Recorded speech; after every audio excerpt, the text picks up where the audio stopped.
ટીવી9 પર આપનું સ્વાગત છે। હું છું હાર્દિક મોદી। રાજકોટમાં જંગલેશ્વર ડિમોલિશન દરમિયાન ખાણીપીણીના ખર્ચનો જે વિવાદ છે, હવે આરએમસીના જનરલ બોર્ડ પહેલા કોંગ્રેસનો વિરોધ જોવા મળ્યો। કાજુ કતરી સાથે અનોખો વિરોધ કરવામાં આવ્યો। કાજુ કતરી સહિત નાસ્તાની એક ડીશનો ભાવ 231 રૂપિયા હતો। હવે જંગલેશ્વર ડિમોલિશનમાં નાસ્તા અને જમવાનું બિલ 27 લાખ થયું હતું। જો કે સ્ટેન્ડિંગ કમિટીએ હાલમાં બિલ અટકાવ્યું છે।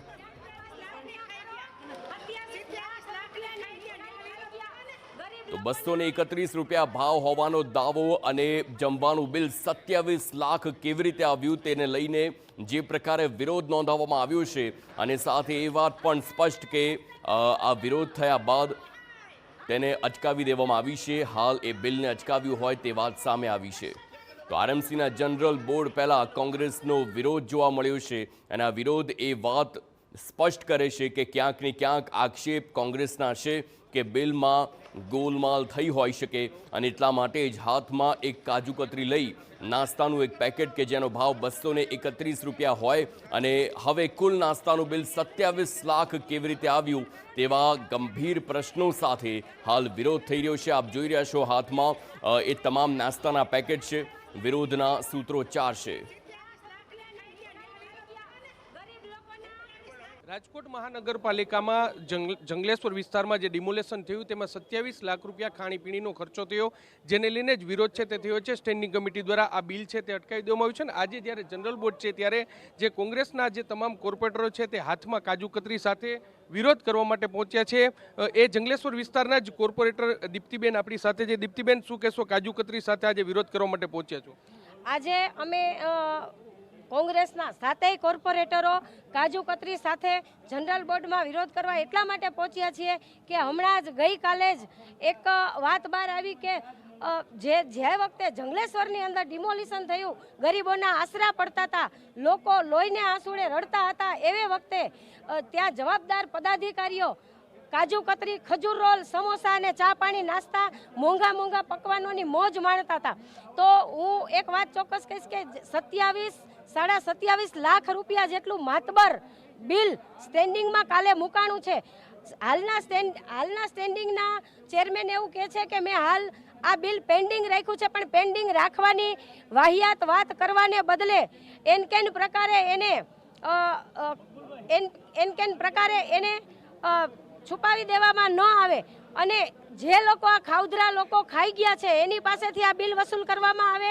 રાજકોટની નિર્દોષ જનતા આ બિલ ક્યારેય ભોગવવા તૈયાર રહેશે નહીં, અને હું તો એટલે સુધી કહીશ કે જે લોકોએ ગરીબના આંસુડામાં માનવતાને શરમાવે એવા કૃત્ય કર્યા છે એ લોકોને કુદરત પણ નહીં મૂકે, અને કુદરતે તે પરચો આપી દીધો છે, અને એ લોકો જે આ મીઠાઈ ગરીબના લોહીના આંસુડામાં ખાધી છે એને તો કુદરત નહીં મૂકે, જીવડા પડશે, જીવડા। તમે શું કહેશો? વોર્ડ નંબર 16માં જંગલેશ્વર વિસ્તારમાં જ્યારે ડિમોલેશન કરવામાં આવ્યું ત્યારે નાના છોકરા પણ એટલું રડતા હતા, અમે જઈ તમને બધ ફરી જતા હતા કે તમે અમારા મકાન બચાવી લ્યો એમ। અને ત્યારે આ અધિકારી મોજશોખ માનતા હતા, અને મોંઘી મીઠાઈ શું ખાતા હતા, અને કાજુ કતરી ખાતા હતા, અને ઠંડા અને ચા પાણી પીને 27 લાખનું દેણું માથે કર્યું છે। તો આ ખર્ચો કોણ ભોગવશે? જે જનતાની ખંભે આવશે કે પછી અધિકારી ભોગવશે? પણ એટલે જે કાજુ કતરી સાથે જે કોંગ્રેસના જે કાર્યકર્તાઓ, જે કોર્પોરેટર છે તેઓ અત્યારે વિરોધ કરવા માટે પહોંચ્યા છે, અને જે પ્રકારે 27 લાખ રૂપિયાનું બિલ છે તે જે રજૂ છે તે કરવામાં આવ્યું હતું, મંજૂર થાય પહેલા સ્ટેન્ડિંગ કમિટી દ્વારા જે અટકાવી દેવામાં છે। મકબૂલભાઈ, તમારા વિસ્તારનો જે વોર્ડ નંબર 15માં તમે છો, 16 નંબરમાં આ કાજુ કતરીને જે 27 લાખ રૂપિયાનું બિલ આવ્યું છે, શું કહેશો આને લઈને? પહેલી તો વાત હું કરું કે ભાઈ મને આજે 10 વર્ષ ચૂંટણી લડવામાં ત્રીજી ચૂંટણી હું જીતો છું।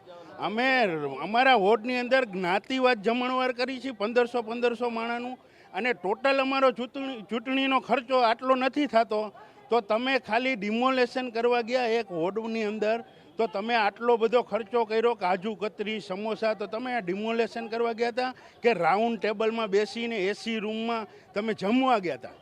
આ એક ભ્રષ્ટાચાર છે, અને આ લોકો અવારનવાર આવા બિલ બનાવી અને પોતાની જેબ ભરે છે।